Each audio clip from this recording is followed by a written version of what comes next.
the anti-regime forces. We now are getting some good news. I'm now just being told that we potentially have what I and Annie Cyrus have been calling for months, since, well into the middle of last summer, for the prince, the Shah's son, the prince, to meet with President Trump publicly.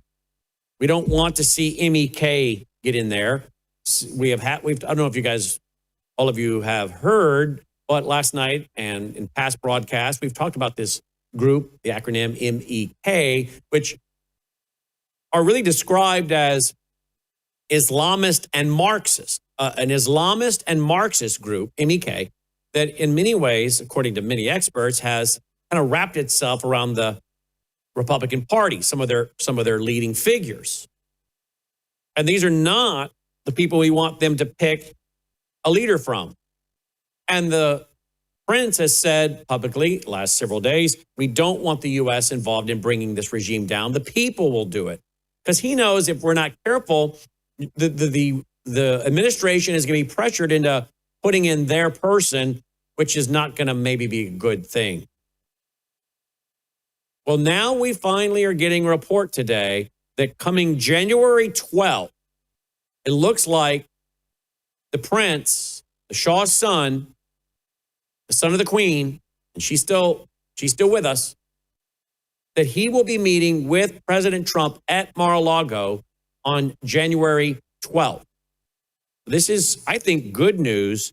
Annie Cyrus and so many others think it is good news for the future of Iran. And it seems to be what so many of the anti-regime protesters are calling for. That's who they want their leader to be, versus a CIA military-industrial complex picked leader. So there you go. Two leaders, one moment. And the graphic and the image is going all over the place. Now, let me go real quickly, if I can, to many of you that are listening that are in Minnesota, those of you who surround Minnesota, and then just all of us that are interested in this topic, because we are watching not only Minnesota, but California and many other states that apparently are involved in just massive, massive fraud, and knowingly. And it looks like you may end up having someone like Governor Walz and the Islamist, isn't he an Islamist, Keith Ellison, the Attorney General of Minnesota? They may end up being charged. There is at least one congresswoman, Miss Luna, that is calling for and going to be filing the request at the Department of Justice for a criminal investigation and charges. In fact, here's a quick clip from a congressional hearing. Listen to this. This is Ms. Luna. Thank you, Chairman Comer. Oh, I got a little, Honorable Robbins, based on your record before your committee, when did Governor Walz first become aware of widespread fraud in Minnesota social service programs? I would assume that he has been aware of it since he ran for office for governor in 2018. By 2017, DHS investigators warned CCAP fraud could exceed 50%. What was that information elevated to the governor's office? Yes, there was an OLA report. Thank you, ma'am. By 2020, state officials knew feeding our future invoices were fraudulent. We know that payments continued to the AG's knowledge. Did they continue to the governor's knowledge as well? Yes. Attorney General Ellison agreed on tape to fight Minnesota's own Department of Human and Health Services in exchange for Somali political and financial support. In your personal opinion, do you believe it is a possibility that Governor Walz also made that personal deal, or that he at least knew about the Attorney General's agreement? I don't know. Okay. I don't want to rehash what you guys have spent hours answering. We know that there's a big issue with the fraud in Minnesota. So on a number of things, I'd first like to point out, thank you for being here today, but because of your testimony and because of some of the evidence that we've seen brought forward, as well as I'm sure the fact that this committee, I assume, at Chairman Comer's direction, will be soon subpoenaing AG Ellison, I would like to make criminal referrals regarding Governor Walz as well as AG Ellison. As you know, U.S. Code 371 and U.S. Code 2, which deals with criminalized conspiracies to defraud the United States and establishes liability for individuals who knowingly aid or abet the commission of federal offense, includes willful blindness or deliberate inaction where duties to act exist. So I will be referring them later on today. All right. Criminal referrals on Walz, the governor of Minnesota, and the AG. So we'll keep you posted on that. We do have some footage coming out of Iran tonight. It's nighttime over there, I think, right now. But obviously, it's 1:07 p.m. Central Time. We have Tehran anti-regime protesters burn multiple vehicles used by Islamic security forces. I mean, multiple vehicles. So again, things are rising over there. I am hearing, in fact, there is video footage. I don't know if you can find it, Logan, that I saw it last night. One of the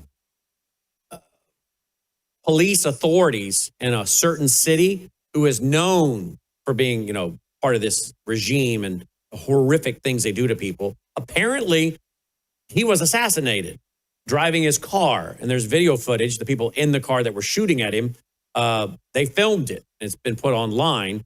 And so now the anti-regime protesters are taking out some of the police officials in some of these towns who apparently to them are known for being some of the folks that were involved in arresting them, involved in torture, we're told, and murder, we're told. So for those watching by television, there's the footage. I mean, it's pretty easy to describe. A guy driving his car on the road has another car come along beside him, and they looks like a semi-automatic and literally shoot through his driver's side window, and he crashes the car, and apparently he's dead. So this is reaching a level because now these anti-regime protesters have weapons. This is something, obviously, they don't have over there like we do the Second Amendment. But now they're breaking into police stations, burning police stations, taking over these cars. And I'm guessing some of these weapons can be found in these cars and then burning them. They're now getting armed. Now, I don't know if the Mossad is on the street dumping weapons to them. I brought this up with Annie Cyrus the other night, and her response is, part of the problem is a lot of these folks over there don't know how to use a gun. They've never held a gun. They've never been trained with a gun. So I don't know, again, if you have Mossad agents or other people over there that have been training in underground. So there are now people over there who do know how to use these weapons, or former military and police that have flipped with the people, that have trained some of them quietly. But those guys seem to know exactly what they were doing. Here's another picture. The anti-regime protests have exploded in cities across Iran tonight.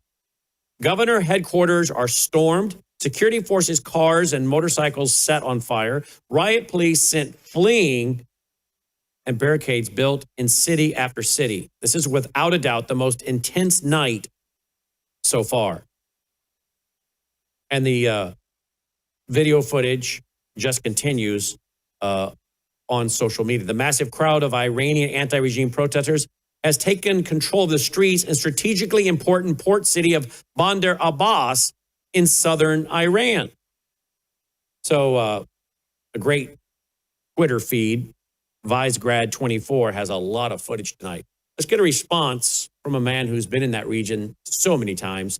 That is none other than Dr. Rob Lindstedt. Dr. Lindstedt, welcome back to the broadcast. Happy New Year. I think it's our first conversation with you here in the new year. Yes, it is. Yeah, it's good to be back with you. What do you make going on? Oh, wow. Well, in addition to the fact there's some major stories, I just been thinking about in Matthew 24, we've always read, nation against nation, kingdom against kingdom. And then those next 3 or 4 verses, it talks about they're going to deliver you to be afflicted. They're going to kill you. Many are going to be offended. It talks about chaos in the world. I can't think of a time that we've had more chaos. We've had times when there's been wars. We've had times when there's been horrible persecutions and attacks. But as you scan the globe, you can hardly find a region that's not in some kind of chaotic mode. And we're certainly seeing that in the Middle East.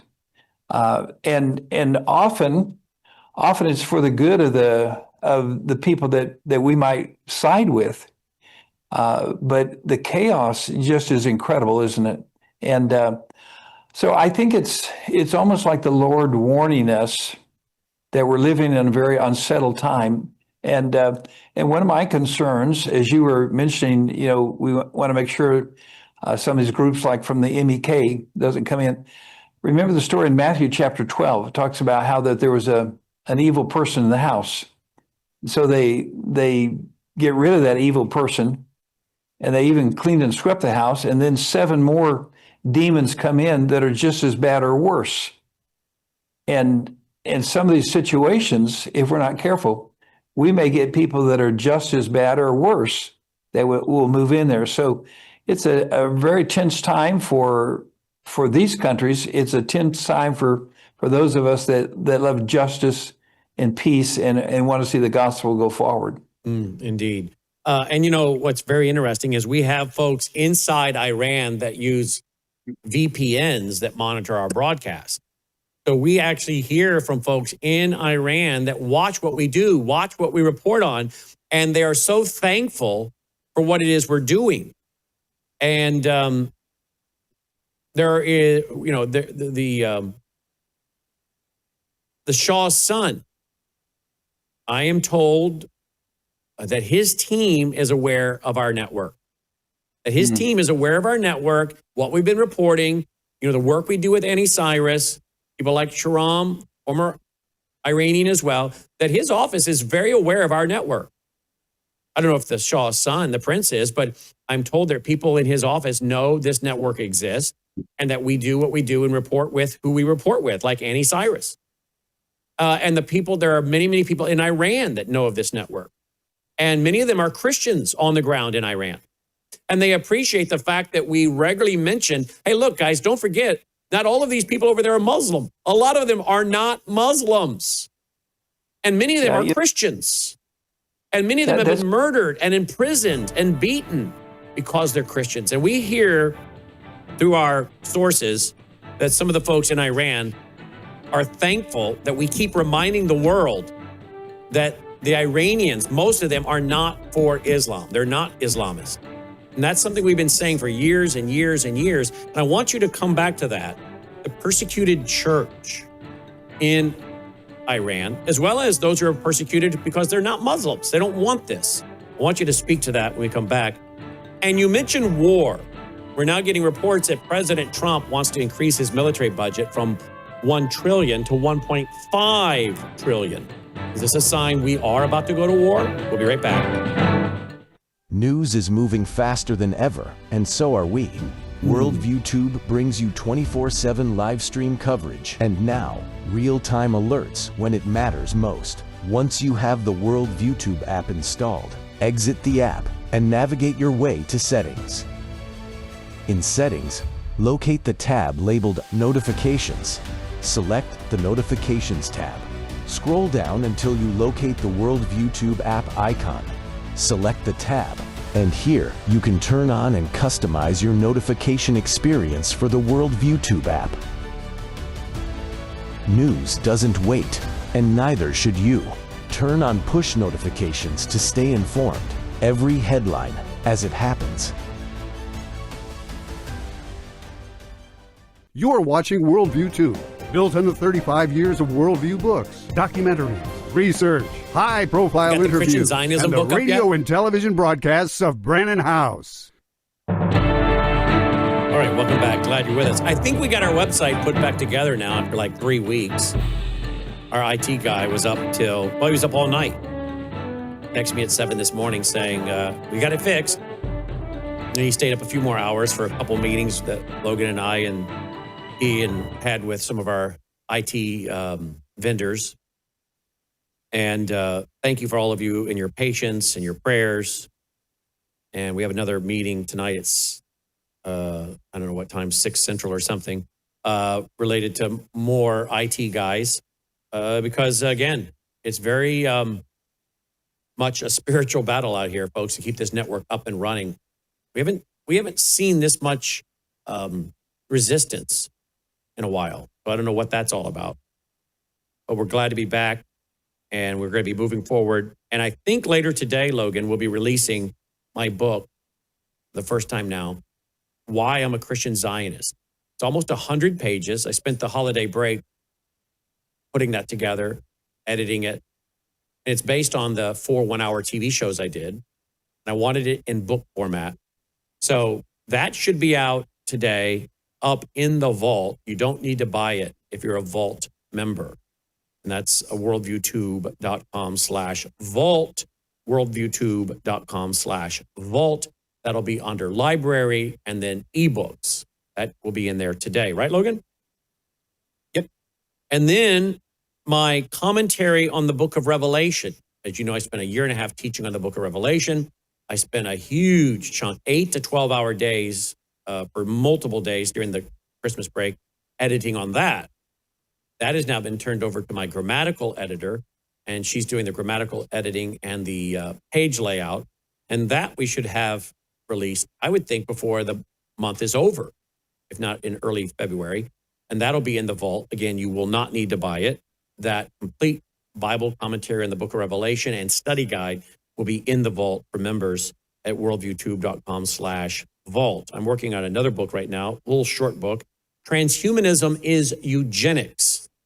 Well, so that's the one I'm working on right now. I am, Lord willing, starting this Sunday night, my series on the book of Daniel, 8 p.m. Central, 9 Eastern Standard at worldviewtube.com, Sunday night, starting on the book of Daniel, which I want to ask Dr. Lindsted about that real quick, because what appropriate time to talk about the book of Daniel and the prophet Daniel, who was taken to Babylon and into a pagan culture, a godless culture, but yet he thrived. And he was thought to be about 15 years old and lived there his whole life, well into his 80s. And how he dealt with a pagan, godless culture and kept his testimony.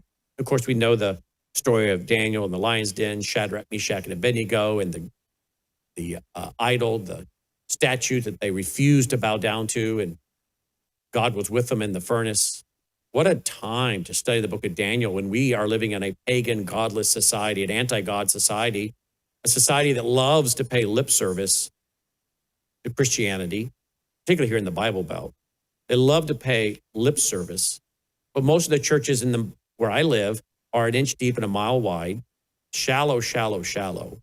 They will not take a stand on Bible prophecy, biblical creation. They will not refute the anti-Semitism. And so we are, in many regards, in a situation like Daniel and his Hebrew friends. So it's appropriate time, anytime, but certainly now, to study the book of Daniel. I want to bring Dr. Lindsted back in. You want to address that before we go to some of the other topics I already teased up here? You want to address that? Because I know you love that book of Daniel as well.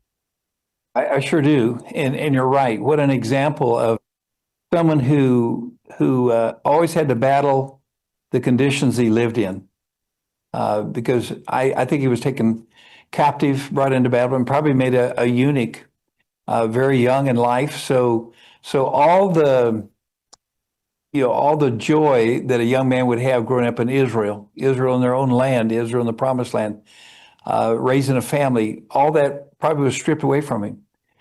And he could have become bitter, or he could have become, say, what does it matter? What have I done wrong? And yet you go to chapter 9, there he confesses the sins of Israel, and he confesses them like it's his own sin.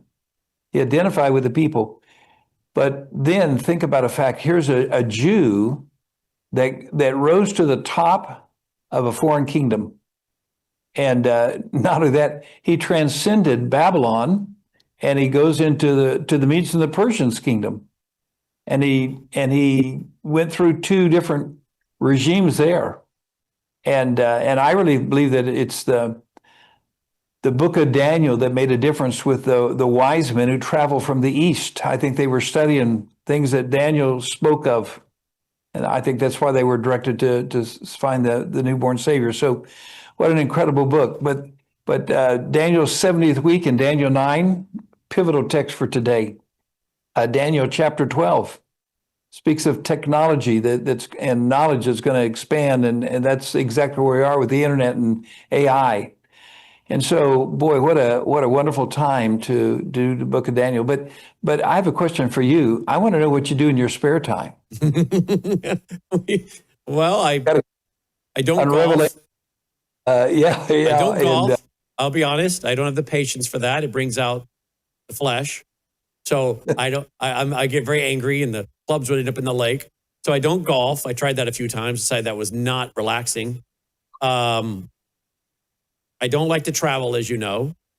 I don't want to go on a cruise. Never been on one. I don't like to fly anymore. I quit that in 2005.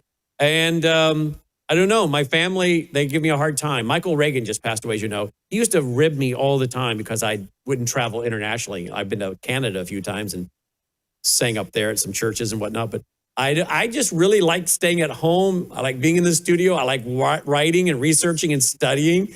I don't know. I'm thankful God given me this temperament, because I don't spend my time wasting running and chasing and being entertained, because I'm not interested in all that. I certainly traveled an awful lot. We wore out one motor coach and spent quite a bit of time traveling in another.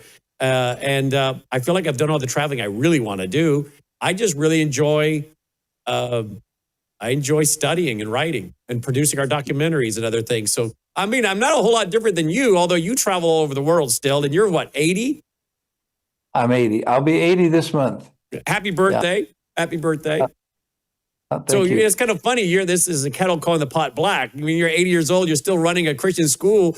And not only that, you're running Christian schools in other countries. So come on now. Yeah, that's why I hope you keep going, because that way I can always tell my family, well, look at Brandon. And, he's this. So. Well, see, I'm doing the same thing. And my wife is saying, look at Dr.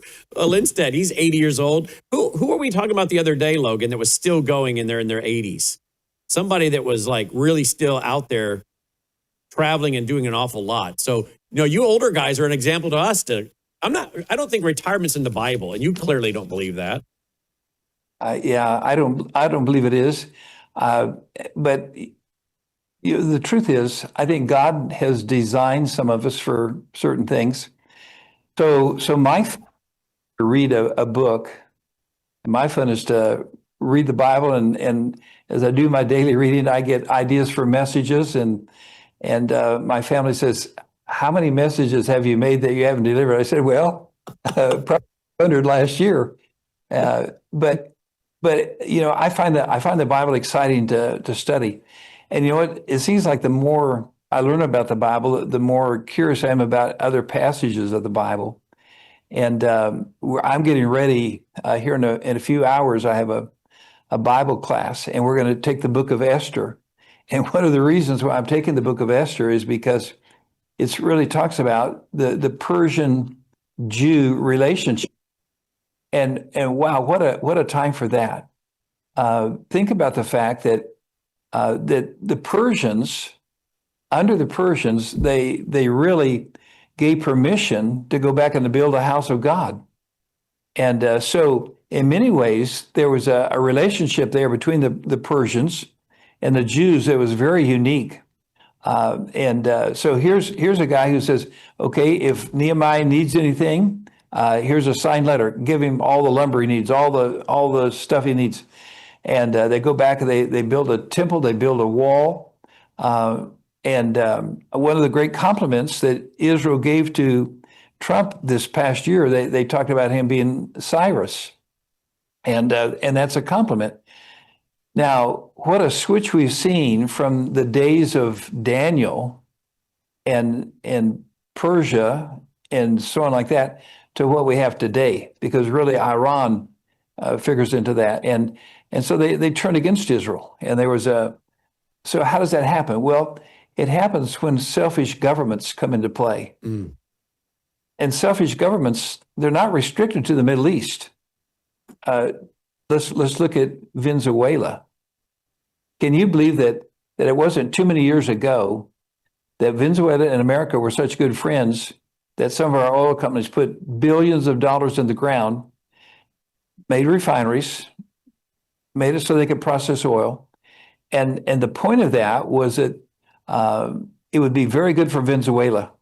They would have good jobs. They'd have a flow of energy and flow of money that would make that an incredible country. So what stopped it?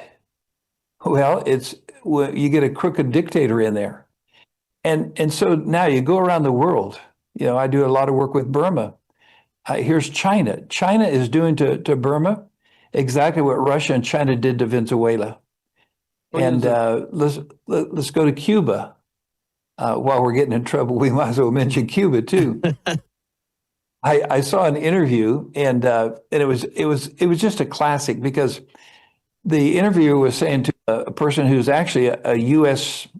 legislator, I think from the state of Washington or something like that, and he was a socialist, communist, and she said, "Well, name a government that works that's a socialist government." So the guy says, "Well," he said, "Cuba." And she kind of looked surprised. And he says, "Yeah, first of all," he says, "in terms of literacy, almost all their people can read and write. And so their education system is really good." And then he says, medical, they have really excellent medical care, much greater standard than America. And she says, now, and then he started to talk about the economic. He said, "And just a minute." She said, "When I told you to name an example of a good socialistic government, why would you pick Cuba? Because Cuba's failing. It's failing so bad that there are people that get on rafts and go into shark-infested waters trying to leave the country." And he wouldn't acknowledge that. And she says, "Well, here's my point. Do you want to live in Cuba?" And he said, "Well, no, not really." She said, "Do you see anybody jumping on a raft and sailing from America back to Cuba?" And so what took place in Cuba? Here's what happens. There's governments that are led by people, and they want to enslave. And so I look at Africa, the situation in Nigeria, exactly the same. All over the world, the sinful nature of man makes it so that, if possible, they're going to abuse the population. And so that's why Christianity is very unique, because it's not set up for that kind of a relationship. There's a leadership role, but Nehemiah was a servant leader, biblical servant leader. And we're used to a world system that's oppressive in their governing. And so I think that this is a remarkable time, because we're watching human governments fail because of the sinfulness of humans. Hold Very right there. seldom. Hold right there. We'll be right back. And I do want to play a little clip from the Prince. Who again has been meeting with Mar-a-Lago on January 12th with the president. Supposedly the government in Iran is shutting down the internet, and more news on the other side. Don't go away. Go to worldviewtalk.com. Get your satellite phone like I have, because you know what? China is in on our power grid. That is a matter of proven fact. If you want to have communications with your loved ones, your family, your children, maybe your spouse travels, maybe you have a child away at college, you want communication should the grid go down. That's why you need a satellite phone, worldviewtalk.com. But look what else they have. They also have solar generators. I have one of their solar generators. I have the Delta Echo 400, a solar generator. So I can, of course, charge my satellite phone. I can run my coffee pot. I can run my whole house if I want to. All the details are there at worldviewtalk.com, or use that number, 1-866-738-3224. They have very friendly operators that will explain to you their products, but you can explain to them what it is you're desiring to acquire. How much electricity are you wanting to generate with this solar generator? Well, they'll tell you what size you need. Worldviewtalk.com or 1-866-738-3224. All right, during that break, we just found out that there is reported intense gunfire. Intense gunfire is being heard in Tehran, the capital of Iran. Wow, listen to that.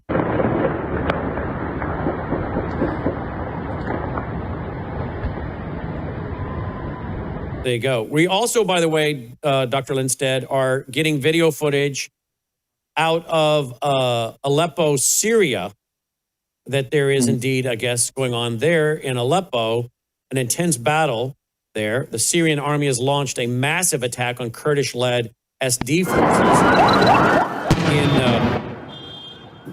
the northern parts of the city, and radio folks are hearing those shots. It's like some kind of missiles, or I don't know what kind of. Yeah, from that film, I could see some of the missiles Look flying. at all that. I don't know what those are that they're shooting there, but wow.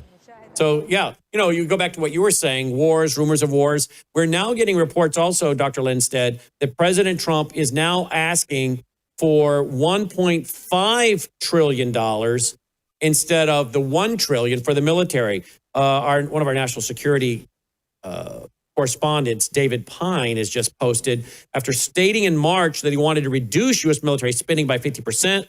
Notice that, folks. He wanted to reduce it by 50%. President Trump now says he wants to increase U.S. military spending by over 66% to $1.5 trillion, which equates to 1.9% of the U.S. GDP. To put this in 4.9%. To put this in context, the U.S. spent the 2025 dollar equivalent of nearly $1.79 trillion a year on its military at the height of the Second World War. At that time, the U.S. boasted 15 million men under arms. The U.S. Army Air Force had 80,000 aircraft. The U.S. Navy consisted of 8,000 ships. So Trump is essentially calling for us to increase our military spending to near World War II spending levels to fight multiple wars without congressional authorization. Now, that's, of course, David Pine speaking there. We also are getting reports that the commando group that was involved in capturing Maduro has now been moved to the Middle East. I don't know where that report's coming from, but we are hearing that, right, Logan? He's going to find that for us. We also have Vice Grad 24, which is a very reliable outlet, saying that Trump says he will hit the Islamic regime very hard if they keep killing people on the streets of Iran. I am being told that we should be rescheduling our weekend, any plans we have, to be in the studio, that we should be putting everybody in the control room on call and expect to have to go back on the air late tomorrow night into Saturday, maybe Sunday, based on some tips that are coming in of what some sources are telling us they're being told is coming in the next 48 hours, 72 hours. So big change in the Middle East, but our own government now, our own president, upping the spending. So that fits in wars, rumors of wars. It seems like it's going to go on all over the country and all over the world, and now and in our country too. I mean, we're in a civil war in America already. I mean, it started. I don't know if people want to call it that, but I do. I think that's what it is. Yeah, it absolutely is. And let's talk about the increase of 1 trillion. To be honest, we could take some of the money that we're giving to governments that hate us, and instead of giving it to those governments to spend and to waste and to have some kind of fraud, let's invest it in our own military, because I think the best way we have to be safe is to have a strong military. And so who in the world wants to invade America? They might sneak in, but they're not going to invade us. Why? Because we do have a strong military. And look at how war has changed. I was watching a special. I don't even remember where I saw the special. It was an hour special on drones, in the race for drones, and how many drones it takes now to actually have a good military front. Well, drones are, I'm sure, going to be used in some capacity. Look at ships. I think this was a 60-minute program where they talked about how many ships, and China has so many ships started. They have so many incredible number of ships. But the real truth is the technology on our ships, they cost way more, but they're up to date. And so maybe one of our ships is worth 6 or 8 or 10 of theirs. Look at our aircraft. Look at, there's so many things that we're doing, the robotics, the AI, even the electrical, the war is going to be fought maybe in a computer room. So this takes money. It takes energy. Two things it takes money and energy. Frankly, I think it's a pretty good investment, because if we can invest in our own military, it gives us jobs, it gives us security, it gives our technical people jobs, and it keeps us from being invaded by other countries. Russia can talk about what they might do to us, but Russia, I don't think, has the nerve to invade us. Why? Well, they're afraid of Trump. And they know that really, when it comes down to it, our equipment is better than their equipment. China, they'd love to invade us. But why don't they? Well, the truth is, while they boast big numbers in terms of their army, they talk about at these trade shows how that their drones are better than our drones. Have you seen the head-to-head competition? I've watched their drones fall flat on their face or flat on their back. And so their drones, their robotics are not at our level. The truth is, part of the cost that we have in our military is we do the research ourselves. We don't have people we can steal from. But these people often get, why do all these aircrafts look just like ours? I can tell you why. They're stealing our stuff. That's right. They're stealing our stuff. But it costs us money because we're doing original research. Right. And so I'm for taking money away from some of these countries that hate us, putting it into our own military, because I think the stronger our military is, I think we have freedom and peace that we can go about our business on a daily basis. I agree with that. And to that point, good news. Thank you, President Trump. Thank you, President Trump. We are now hearing that President Trump is going to remove the United States from multiple UN groups. I'm hearing something like, let me see the number, 66. Here it is. The U.S. will withdraw from 66 organizations, isolating the country from the wider world, the White House announced today. I don't know who's saying this, isolating. I'm all for pulling out of 66 international organizations, most of them UN. We need to defund the UN, pull out of the UN, and kick them out of the United States. And may I suggest they go to Babylon, as Army War College professors were calling for, and I see you just chuckled at that, Army professors were calling for at the War College that's in my 2016 book, The Coming Religious Reich. And I'm all for moving them to Babylon because that will speed things up and we can get out of here because that's where eventually it's all going to take place, Revelation 17. And many people for years said, no, it's New York. No, when the Bible says Jerusalem, it means Jerusalem. Rome, Rome. Babylon, Babylon, okay? And now we have the Fall Port, which is the largest, one of the largest, and not the largest commercial port running right through Babylon, right next to Babel. But yeah, thank you, President Trump, for getting us out of these groups, including some of these global warming groups and whatnot. Let's go to another report, and that is we are seeing that there is a massive power grid failure that plunges the Iranian capital and 16 provinces into darkness. This is coming from George Papadopoulos. Many of you recognize that name. And the crowds are hitting the streets. And now we're also being told that the Delta Force, as we said earlier, I think these guys were involved in grabbing Maduro, I'm being told, if that's accurate. They are now on the Iraq-Iran border. Dr. Lindstedt, there's only one reason to have these guys sitting on the Iran-Iraq border, and that's because they're going to go in and kill the Ayatollah or capture him. I don't know which one. I would think they would just kill him, and I can't imagine they're going to bring him out. Well, they're probably capable of kidnapping him, and wouldn't they be part of that party? Oh, to bring him back here to stand trial in the U.S. Yeah. And if we could make it a public trial, that would be really a lot of fun. It's really incredible.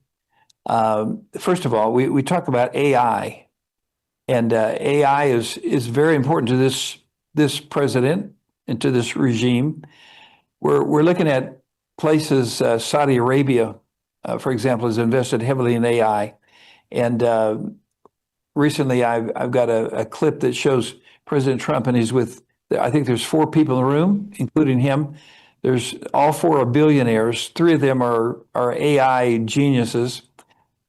AI is incredible what it can do, and it can either be used for good or bad. Yep.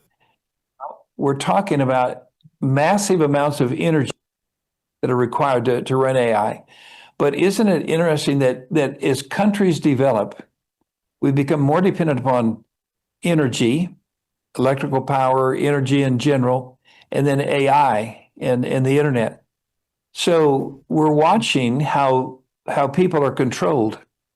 Look at Iran, for example. I mean, they threatened this, and I think I sent you a little clip. They showed that they cut the internet off. Yes. I'm used to a country, and I'm not going to mention Burma by name because, there's the graph. I mean, it's very obvious.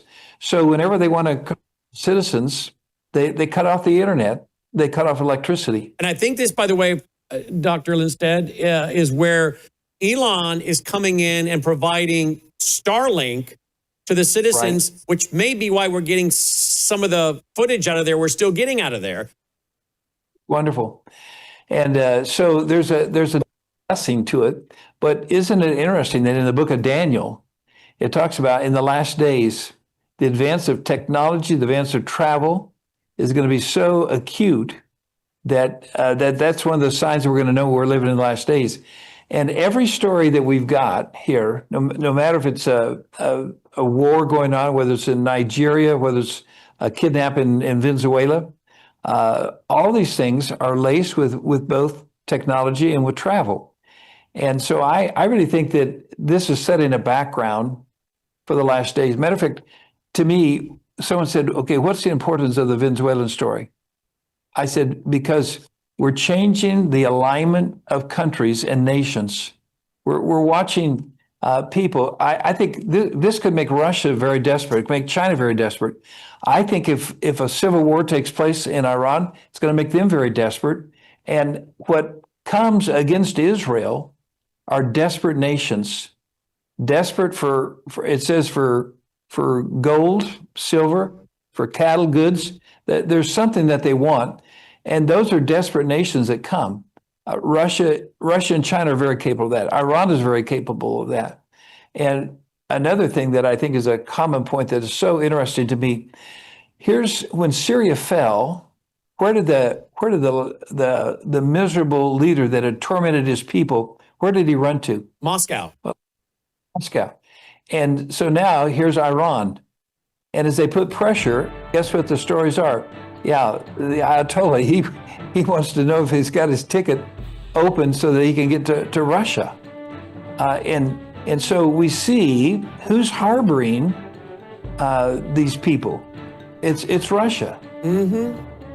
And yet there are people trying to make Putin out to be some kind of lion of Christianity, some kind of pro-Christian guy, and that's just ludicrous. We are hearing the prince is saying that it is indeed through hundreds of thousands of Starlink devices in Iran that we are getting this information. We'll be right back with Dr. Lindstedt. You woke up with a sore throat and a low-grade fever. You know you are getting sick, so here's your choices. You can get sicker and miss work, try to see a doctor this week, or sit hours in a crowded waiting room at urgent care. I have a smarter option for you. Open your medical emergency kit. Match your symptoms to doctor-recommended prescription in your booklet and take the right meds now and get well faster. This is not a first aid kit. It's like having an urgent care in your home. It includes doctor-prescribed medications to treat over 39 medical issues like respiratory infections, strep throat, pneumonia, UTIs, and more. No waiting to see the doctor and no standing in line at the pharmacy. It's right here.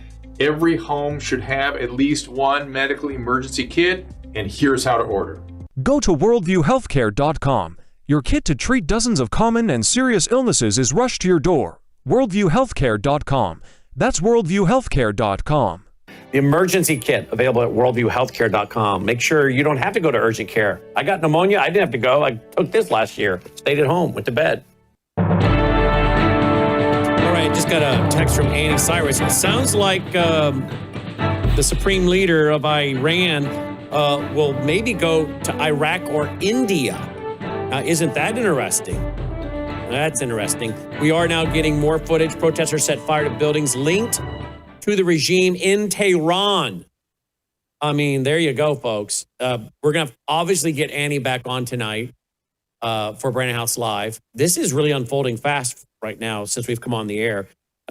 It's picking up speed, that's for sure. Logan, I think you were just sent a video, And again, it has to do with Trump saying he'll be meeting with the prince. So apparently there's been a video. I know we were talking about that early in the broadcast, but apparently there's now been a video released.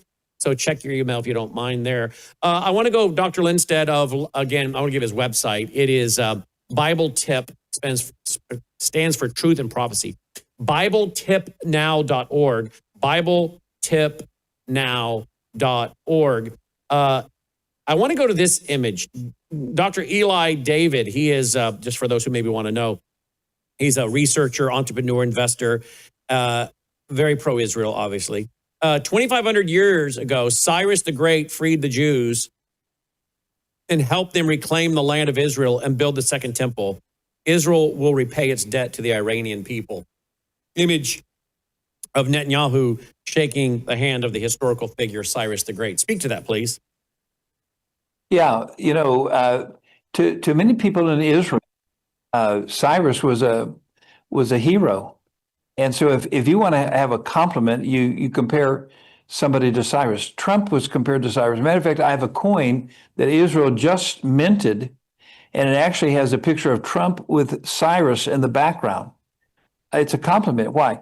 Because you see, in Babylon, when Israel was in captivity, and then Babylon would pass the mercies of God and the grace of God, the Medes and the Persians took over. We remember the story, how they diverted the Euphrates River, and they came and they captured him. And Daniel's life was spared because, remember, he chose not to be associated with Babylon. Instead, he even said, your kingdom's found wanting, a new kingdom's coming. And so when they saw that, they spared Daniel's life, and they said, wow. And Daniel said, my God revealed it. It's not me, it's my God.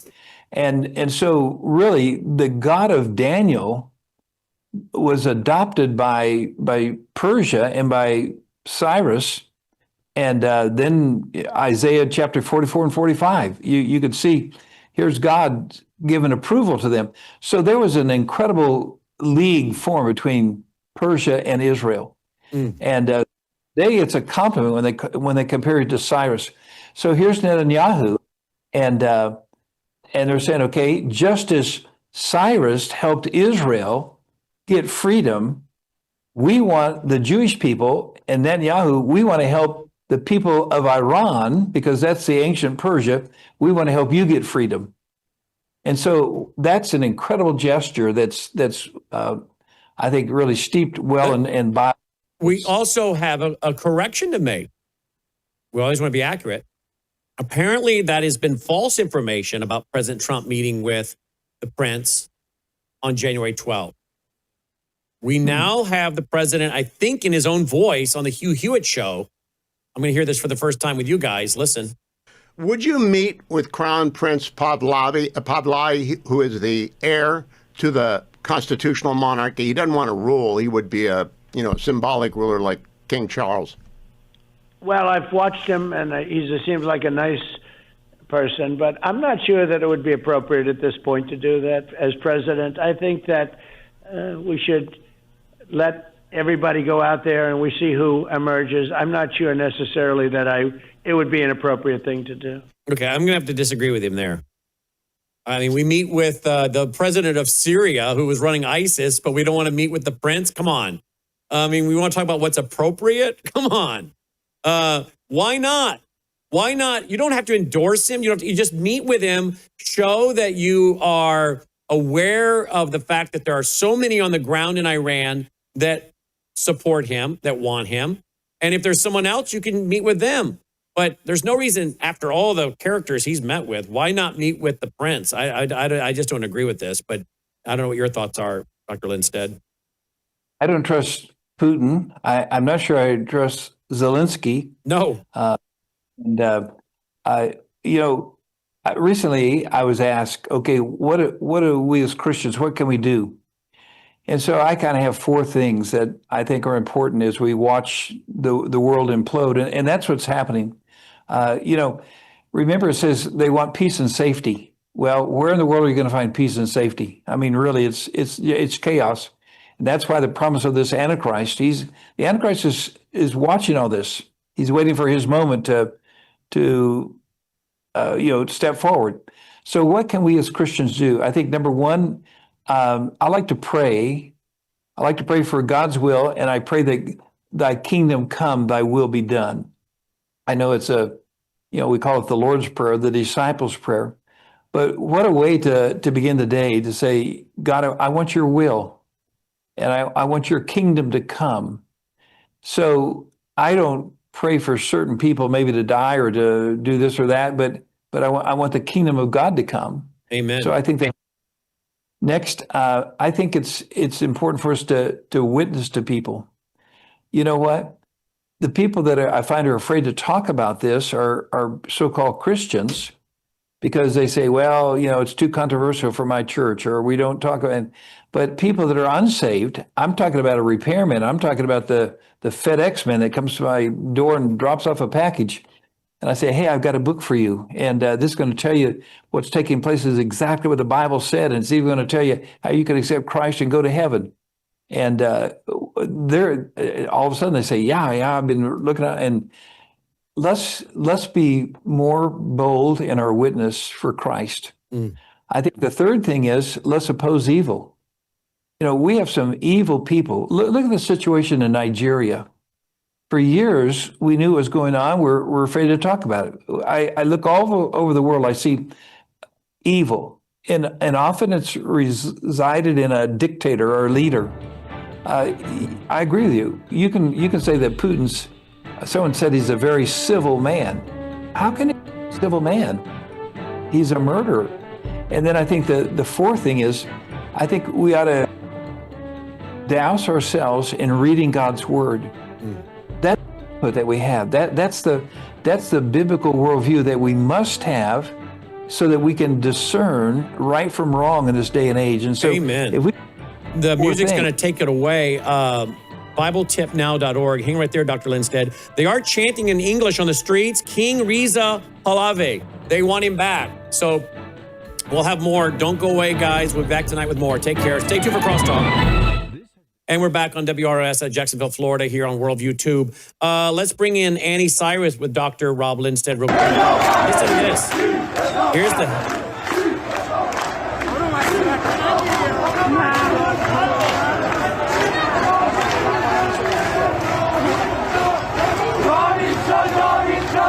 They are chanting the name of the prince. Dr. Rob, we're going to be joined real quick here by Annie. Don't go anywhere, Dr. Rob. Annie, give us a quick update. What are you hearing? We're obviously going to have you on tonight, but boy, this is unfolding fast right now in real time on X in Iran. Yes. So basically, if you remember, Crown Prince Pahlavi put out a call to action, official first call to action, requesting all Iranians in Iran to chant from a street or home. He didn't tell them what to chant, just said chant at 8 p.m. local time of Tehran on Thursday night. That would have been 10:30 a.m. Eastern time today. That's why you're seeing it unfold. 4.5 hours ago, it has started, and people answered the call of Reza Pahlavi. I have sorted through probably a good 500 videos in last 4.5 hours. I have posted plenty of them. I will say at millions are on the streets, and they are chanting in both Farsi and English because they want to make sure nobody can twist what they're saying. Also, flags of Pahlavi dynasty are flying in Iran in hands of people. So far, one confirmed morality police has been killed, a stabbing by knife. There are 3 police departments that were set on fire. There is 1 more seminary that was set on fire. 2 police cars and 1 motorcycle were also set on fire. And you heard the video. What do you make of President Trump now saying to Hugh Hewitt, it wouldn't be appropriate to meet with him right now? I'm like, really? It was appropriate to meet with the butcher of Syria, but we can't meet with the prince? Yes, that's exactly why. It is okay to meet with Mamdani, who's an Islamic socialist. It is okay to meet with Giuliani, who's a Islamist. And now with Rudy Giuliani full force out, today on my show, I will be dedicating the whole hour to showing evidence of why this is happening. MEK, Mujahideen Khalq, the Islamist Marxist opposition, has the Republican ears. They have been writing checks from $20,000 to $100,000 check per appearance of Giuliani on their events and other Republicans. So if it was MEK, he would meet with them. The new White House meets with Marxist, socialist, Islamist. Not good people. Please name one good person that has been invited to the White House since January 20th, 2025, and I'll take my statement back. Wow. And now we're being told that the telephone lines have been cut nationwide. That's according to the Associated Press. Yes, so the regime cut off internet about noon Eastern time. It failed because Iranians were already prepared for it. They also tried to cut off phone lines, which they did, but again, satellite phones are being used by Iranians. And also, an app was produced by Iran International. Big shout out to them. They put it out about 10 days ago, where you don't need phone lines. Your phone connects to each other through a Starlink Bluetooth. So communication is going. Videos are coming in hundreds at a time. So it's just a failed attempt. And of course, Elon is providing Starlink, right? Yes. Well, he started providing a Starlink back in 2022 during the Masa Amini uprising, and he never basically took it away. And I have disagreed with Elon Musk on everything, but I do want to say shout out because he's giving it for free. Nobody's paying. Everybody's just getting access to it on their phones and on their devices since day one of this round, which is day 12 of it now. Oh, wow. Dr. Lindstedt, quick response from you before we run out of time. What you're hearing? Well, I think we need to pray for these people as they do a very brave act. And I pray that they will get freedom, but I pray also that they'll have freedom now to receive the gospel. These are cruel leaders, and by God's grace, we're watching the world topple them over. And so I hope we'll flood in with the gospel and with aid to these people. Indeed. Annie, I know we're going to get you back tonight on Brandon House Live. Are you going live in an hour here on our network? Yes, sir. I'll be live in an hour on Worldview YouTube. All right, 1 hour from now, 3 p.m. Central, 4 Eastern Standard. Annie bringing you the latest, and we'll have it again more tonight with Annie. I have also Sidney Powell with me tonight, along with others. We'll be talking about Venezuela, voting machines, and all the things that she was saying with me on clips that are going viral now. And we were called conspiracy theorists and all kinds of names, and now it's all being borne out to be true. So busy news day here and into the evening. BibleTipNow.org is Dr. Lindstedt. He's on each and every day here at 11 a.m. Central, right, Dr. Lindstedt? 11 a.m., yeah. And I want to say, Annie, God bless you you've carried this torch for years. Indeed. Thank you, sir. God bless you. Yeah, she sure has carried this torch for years. All right, guys, thank you so much. And thank you guys for your support and helping us keep going. Look at the coverage we're bringing, the way we're bringing it through the lens of a Christian biblical worldview. May God save America and the freedom fighters in Iran. Take care.